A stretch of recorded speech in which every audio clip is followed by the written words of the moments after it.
ప్రపంచ టెలికాం రంగం అద్భుతమైన ప్రగతిని సాధిస్తూ ముందుకు సాగిపోతోంది. నిన్న మొన్ననే 4G వచ్చిన విషయం తెలిసిందే. ఇంకా అందరి చేతిలోకి 4G రానే లేదు. అప్పుడే 5G మొబైల్ సిద్ధమైపోయాయి. చైనాకు చెందిన ప్రముఖ మొబైల్ తయారీ సంస్థ అయిన ZTE అనే సంస్థ ప్రపంచ మొట్టమొదటి 5G స్మార్ట్ ఫోన్ ను తయారు చేసిందట. ఈ మొబైల్ ను బార్సిలోనాలోని ప్రతిష్టాత్మకంగా జరిగిన మొబైల్ వరల్డ్ కాంగ్రెస్ సదస్సులో ఆవిష్కరించడం జరిగింది. ప్రస్తుతం హై స్పీడ్ ఇంటర్నెట్ అందిస్తున్న 4G మొబైల్ కంటే 5G మొబైల్ ఏకంగా 10 నుంచి 15% ఎక్కువ స్పీడ్ తో పనిచేస్తుందట.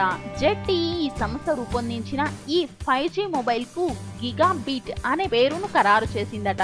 ప్రస్తుతం ఈ ఫోన్ చివరి దశ పనులు జరుగుతూ ఉన్నాయి. 2020 వరకు మార్కెట్ లోకి 5G మొబైల్ అందుబాటులోకి వచ్చే అవకాశం ఉందని కాంగ్రెస్ సదస్సులో పాల్గొన్న నిపుణులు చెప్తున్నారు. 5G మొబైల్లో ఒక high quality full legend cinema 1 లేదా 2 సెకండ్లో డౌన్లోడ్ అవుతుందట.